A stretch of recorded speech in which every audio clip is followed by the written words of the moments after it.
Начало следующего уровня можно пройти массой тоже разных вариантов. Это зависит от того, подобрали вы снайперку на предыдущем уровне или не подобрали. Ну, давайте разыграем ситуацию, где мы снайперку не подобрали.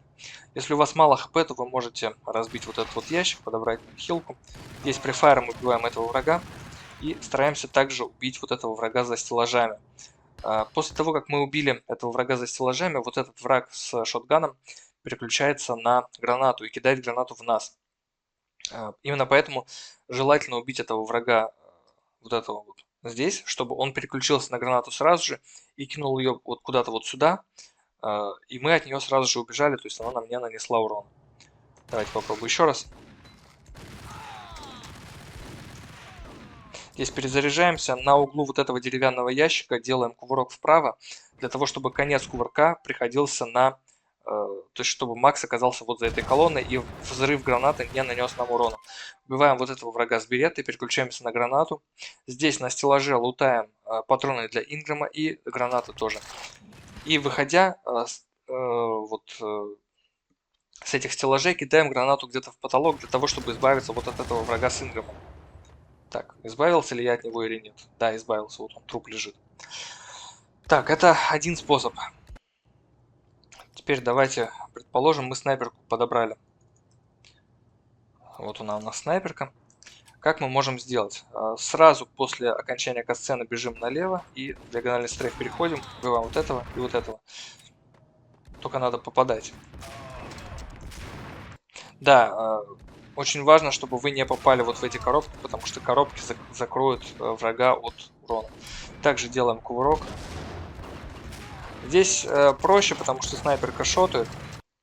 Можно не кидать гранату, можно вместо этого просто пытаться убить врага со снайперки. Начало этого уровня довольно сложно. То есть его следует попрактиковать. Есть еще прям совсем пуси вариант. Собственно, что мы делаем? Мы убиваем вот этого врага со снайперки. Этот враг выходит, мы его тоже добиваем. И можно избавиться от врага, который с шотганом кидает гранату иногда, если мы кинем гранату вот со стартовой позиции, вот где мы начинаем уровень, примерно вот сюда, то есть недалеко от вот этой вот балки. Примерно вот сюда мы кидаем. Вот, и он умер, и больше нам проблем не доставится с этой гранатой. Так, либо есть еще тоже другой вариант прохождения. Давайте покажу. Вот этого врага мы убиваем и... Так, сейчас... Вот, мы его убиваем до того, как он кинул гранату. И сразу же подбираем патроны. Бежим вот сюда, кувырок. Теперь нам уже стеллаж не нужно подбирать. Так, вот этих убиваем тоже со снайперки. И все, мы в принципе подошли к месту, где нужно делать прыжок. Ну давайте я попробую разыграть эту ситуацию, где снайперки нет. Еще раз. Так, вот мне сейчас не повезло, враг не умер.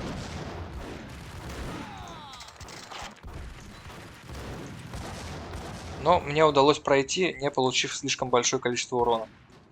И даже вот этот враг сам себя, видимо, взорвал. Так, вот этого убиваем. Так, сейчас. Давайте я попробую всех тоже убить здесь, чтобы они мне не мешали объяснять. Значит, смотрите, когда мы подходим вот на эту позицию, когда мы уже в конце лестницы, открывается дверь, и из нее выходит противник. Нам нужно преодолеть вот эту вот пропасть одним прыжком. Это довольно сложно сделать, но мне кажется, вот по какой-то причине это проще сделать, если вы делаете прыжок на бегу. Не знаю почему, но как будто вот так больше стабильности, чем если вы будете делать с места. Несмотря на то, что как бы, нет в игре такого явления, как прыжок с разбега. Но вот почему-то, мне кажется, это проще. Значит, вот эта дверь, в нее нужно заходить только когда она закрылась полностью. Если вы попытаетесь зайти в открытую дверь, у вас триггер не сработает. Давайте вот я попробую продемонстрировать. Видите, вот я зашел, и платформа не едет к нам. И враг этот стоит АФК. То есть нужно обязательно заходить в открытую дверь. Точнее, в закрытую дверь нужно заходить. Ждем, пока она закроется, и заходим. Все, платформа едет. Вот этого противника проще всего убить с дробовика. Мы ждем, значит, пока платформа до нас доедет. И здесь можно сделать прыжок ей навстречу, причем с довольно большой дистанции, потому что платформа едет нам навстречу и тем самым компенсирует тоже дистанцию, когда мы в воздухе. Подбираем обязательно снайперку и прыгаем вот сюда на уголок вот этого забора. И здесь можно перепрыгнуть вот сюда и тем самым скипнуть очень длинную вот эту вот поездку на движущейся платформе. Это, наверное, один из двух лучших скипов категории No Major Glitches. Сейв где-то минуты полторы, наверное. Если у вас плохо получается этот прыжок, то попробуйте переключиться на 30 FPS, где высота прыжка чуть пониже, точнее чуть повыше. Также можно на самом деле не ждать вот эту платформу, а попытаться запрыгнуть на 10 FPS, вот на эту крышу. Вот видите, у меня получилось. Но на самом деле я не рекомендую этого делать, потому что нам все равно снайперка пригодится, которая вот приезжает вместе с этой платформой. Поэтому рекомендую не выебываться, брать снайперку, прыгать вот сюда.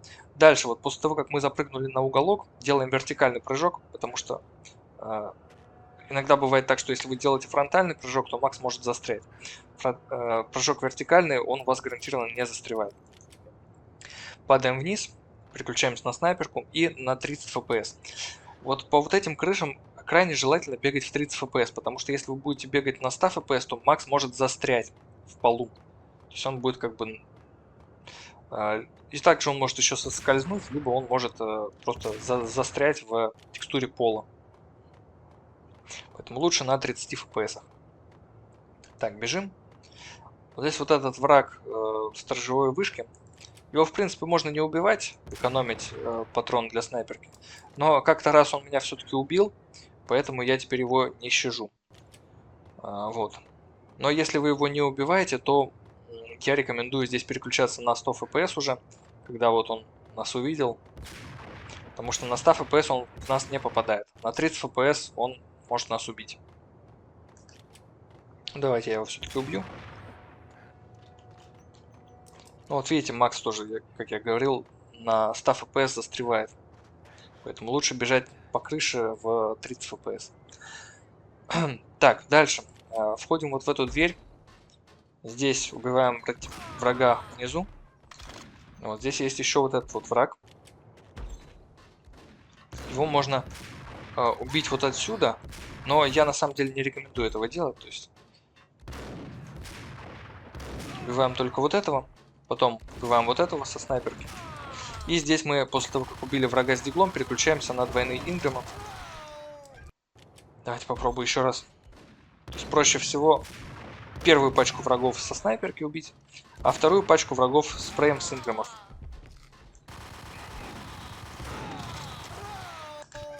Значит, после того, как мы его убили, нам нужно нажать вот эту вот кнопку. Здесь есть еще вот этот противник, которого можно убить заранее, пока у него нет вижена на нас, но я не рекомендую этого делать, потому что для того, чтобы подойти к окну, это таймлуз.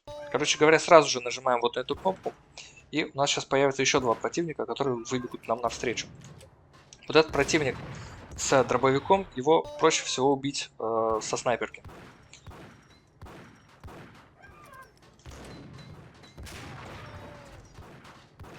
Также вот этот противник, он может остаться вот здесь и стрелять по нам. Это не очень хороший паттерн. Либо, если у него нет вижена на нас, то он обычно бежит вот по этой лестнице. И у нас достаточно времени, чтобы... Ну, точнее, мы как бы более в безопасности, скажем так. Давайте я попробую переиграть. Вот сейчас он бежит спокойно, и он будет на лестнице сейчас. Стреляем в него на лестнице. Ну, кстати, иногда бывает так, если вы, допустим, куда-то в ноги попадаете персонажу, где множитель урона 0,5, то умирают. Здесь обязательно подбираем патроны на инграм до фула и одну таблетку. Таблетку можно сразу же съесть. Перезаряжаем снайперку и входим вот в эту дверь. Значит, смотрите, вот анимация, мы не отжимаем кнопку вперед. И, как вы могли заметить, Макс после вот этой анимации открывания двери, он еще там какой-то микрошаг сделал в нужную сторону. Дальше со снайперкой убиваем вот этих двоих, переключаемся на 30 FPS, берем в руки инграм со 100 FPS и убиваем вот так вот с инграмов. Давайте попробую еще раз.